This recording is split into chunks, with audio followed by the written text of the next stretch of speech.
Irmãos, eu poderia aqui passar relatório, mas não há necessidade, porque tudo que já foi mostrado, então não há necessidade. Nós vamos para a palavra de Deus e transmiti-la para o nosso coração. Eu me coloco na presença do Senhor e tenho certeza que Deus vai nos abençoar grandemente. Versículo de número 30. E é interessante que todos aqueles que querem viver piedosamente pela vida santa sofrerão perseguições. Sofrerão perseguições. Serão perseguidos de todas as maneiras. Vão ser caluniados, falando mentira de você, vai apanhar como esses missionários e outros. Eu gostaria de mencionar uma coisa também, irmãos. Você talvez pensou assim, para que então eu vou para a Índia, né, para ficar morrendo, para morrer?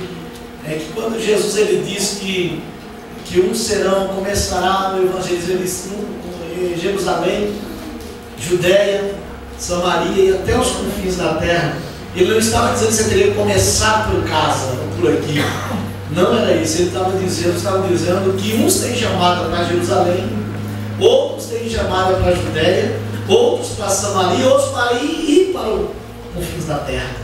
Cada um tem uma chamada no seu local. Então tem alguns que não vão ir para outro estado. Deus levanta alguém para que vá ou para outro país. Cada um tem uma chamada no lugar. É por isso que ele usa o termo tanto em como e até. É tudo ao mesmo tempo. A igreja trabalhando ao mesmo tempo. Por isso que a Bíblia relata muito no plural. Orar sem cessar. Não está falando você orar o tempo todo. Então você teria todo hora de joelho. Ele está falando da igreja, orar. Está no plural. A igreja orar sem parar. Quer dizer, hoje eu não estou orando, mas já está. Amanhã tem outro. Então, nesse momento, a igreja está orando sem parar. Nenhum momento a igreja parou de orar. Ela está orando, porque ela está no mundo todo, em todo momento. Então aí o evangelho também é assim. A pregação é a igreja, não é só o centenário, né? Então a igreja é muito bem, irmãos. Nós vamos falar nesta noite. Eu quero reduzir o assunto e também não quero enxugar o assunto e dizer que é só isso aqui o que eu vou falar. Eu quero falar do tipo de homem que Deus procura. O tipo de homem que Deus procura. Tá bom? Amém? Versículo 30. Diz assim, Ezequiel 22:30. E para fazer a obra missionária, trabalho, evangelização em todos os cantos. Busquei entre eles um homem que tampasse o muro e se colocasse na brecha perante mim, a favor dessa terra, para que eu não a destruísse, mas ninguém achei. Amém? Amém? Amém. Veja, irmãos, o amém é a palavra, né? Veja, meus queridos irmãos, o texto que nós lemos, o versículo que nós lemos, fala de um profeta, fala de Ezequiel. Deus estava falando deste homem e ele estava se referindo no período em que Israel, ou Judá, diretamente aqui é Judá, não é toda a nação de Israel, mas sim a nação judaica, somente ou a tribo de Judá com Benjamim. Veja, meus irmãos, que Israel, as 10 tribos, estava cativa já na Babilônia, mas Judá ainda já estava sendo levado cativo neste momento, no ano mais ou menos 600 a 700 a.C. E uma coisa, queridos, nesse período, a nação de Israel estava num caos. E quero dizer uma coisa, irmãos, é como no mundo que nós estamos vivendo hoje. A nossa época, o mundo está em caos, está perdido, está indo em passos largos para o inferno, toda a humanidade, todos os seres, e Deus está à procura de um homem para que tampe a brecha, para que impeça que essas pessoas caiam no abismo. E eu acredito que nessa noite você pode ser esse homem que Deus está procurando. Veja que Israel estava numa crise muito grande, ou Judá estava nessa crise tão grande, que naquela época, irmãos, havia 3 classes de pessoas que representavam Deus naquele tempo. A primeira classe era os reis, que representava a nação de organizar e colocar leis. A segunda classe era o sacerdote, que conduzia o culto a Deus. A terceira classe de pessoas eram os profetas, que habitavam nas montanhas e representavam a Deus diante do povo, sempre transmitindo a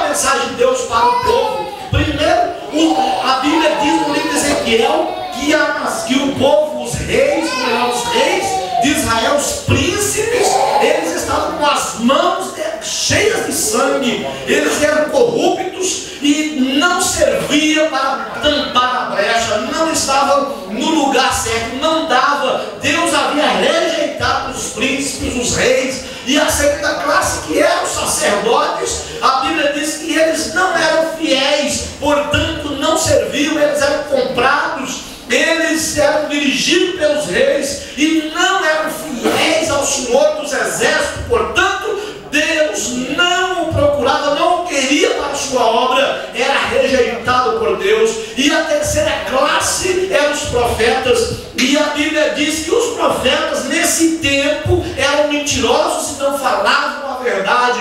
Portanto, Deus subiu até as montanhas e não achou um profeta que falasse a verdade, que deixasse Deus usar, mas eram todos comprados. Irmãos, nós estamos vivendo numa época assim, meus queridos irmãos. Deus está à procura de homens que abram a sua boca para falar a verdade diante dessa nação. Aleluia, bendito seja o nome do Senhor. Uma certa ocasião, Charles Spurgeon, ele disse uma frase: o mundo está para ver um homem que se entregue a Deus por completo. O que Deus irá fazer com a humanidade? Olha só, Spurgeon usa essa frase, porque Deus está à procura de um homem, e um homem, irmãos, que se entregue por completo a Deus e dizer: eu estou aqui, Senhor, pronto, eu quero ser usado pelo Senhor. E Spurgeon disse: se Deus encontrar um homem que faça isso, que se entregue por completo, o mundo iria ficar estarrecido. Irmãos, naquele culto, quando Charles Spurgeon estava pregando, um jovem lá no fundo levantou a mão e gritou: eu quero ser esse homem. Charles Spurgeon chamou: vem cá, meu jovem, quero orar por você. Ele veio, caiu de joelho, e Spurgeon colocou a mão sobre ele e orou. E esse homem, irmão, se tornou o maior ganhador de almas da história. Foi Moody, que ganhou mais de 1,5 milhão de pessoas para Cristo. Ele se tornou um grande homem na obra do Senhor. E nós não somos diferentes. Deus está procurando alguém aqui hoje que tampe a brecha, meu irmão. Quem sabe é você? Diga para Deus: eu estou aqui, Senhor. Senhor. Deus procura homens arrependidos, como Isaías.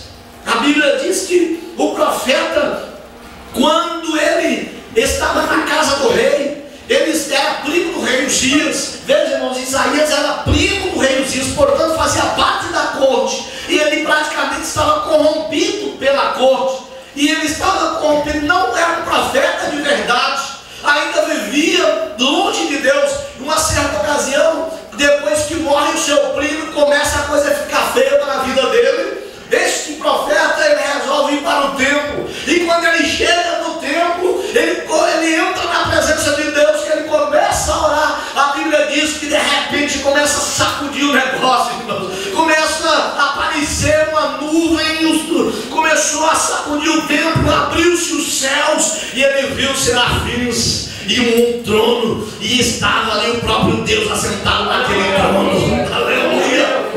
E esses serafins, que significa seres ardentes ou seres de fogo, com seis asas, 2 estavam cobrindo o rosto de Deus, como que dizendo ou falando da santidade do Senhor, reverenciando a santidade de Deus. Com outras 2 asas cobriam os seus pés, como que dizendo ou falando a missão da igreja na terra. Ela apontava à frente a missão de levar o evangelho, a palavra de Deus, pois a Bíblia diz: quão suave é os pés daqueles que anunciam as boas novas.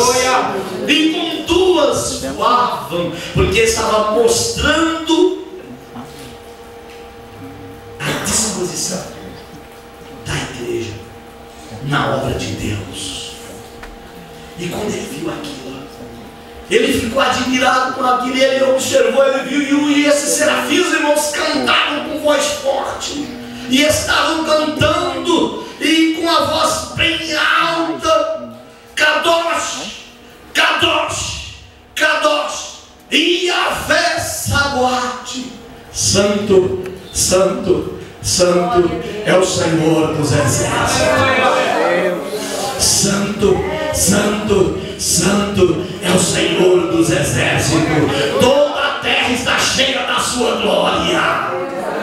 Você pode cantar comigo agora? Santo, repita: santo, santo, santo. Está fraco. Santo, santo, santo é o Senhor dos exércitos. Toda a terra está cheia da sua glória. Quando ele viu aquilo, irmãos, ele caiu de joelhos e começou a gritar: ai de mim, porque eu sou um homem pecador, um homem que habito no meio de um povo de impuros lábios. Eu mesmo tenho os meus próprios lábios impuros, eu vou morrer. Mas naquela hora um anjo desceu com uma brasa e tocou nos lábios do profeta e disse: olha, o teu pecado nessa hora foi purificado. Glória a Deus. O teu pecado foi purificado nesse instante. E quando ele foi purificado, a Bíblia diz que ouviu-se uma voz naquele instante dizendo: quem que há de ir por nós? Quem eu enviarei? E quem está pronto para ir por nós? O profeta levanta: eis-me aqui, envia-me aqui. Aleluia. Homens arrependidos, irmãos. Homens que arrependem dos seus pecados. Homens que não estão acostumados a viver no pecado, mas homens que querem mudar a sua própria vida. Esses homens serão usados por Deus para ganhar alma. E Deus está procurando vidas nesses dias. Oh, aleluia, nós estamos vivendo um período, irmãos, de pessoas que não estão não têm arrependimento pelos pecados. Eu quero dizer uma coisa, irmãos: Deus não espera que você não peque. Deus não espera que você não peque. Mas Deus, portanto, espera que você lute para vencer o pecado. E quando pecar, se arrependa. Aleluia. O diabo está o tempo todo procurando alguém para derrubar, procurando para acusar. Talvez, meu irmão, você teve um problema no passado, mas eu quero te dizer uma coisa: se o diabo te acusa, ele é o acusador dos irmãos. Mas eu digo uma coisa para você, meu querido: aleluia, Jesus é o nosso advogado. Quando ele apresenta diante de Deus, ele diz: Senhor, ele chega diante de Deus: olha, aqui está fulano e tal, ele pecou, ele é digno de morte. Ele chega diante de Deus para acusar. Mas contudo, irmãos, Jesus se coloca diante de Deus como advogado e diz: Pai, olha aqui a minha mão furada, olha o meu lado que está furado. Foi por ele que eu dei a minha vida, perdoa ele.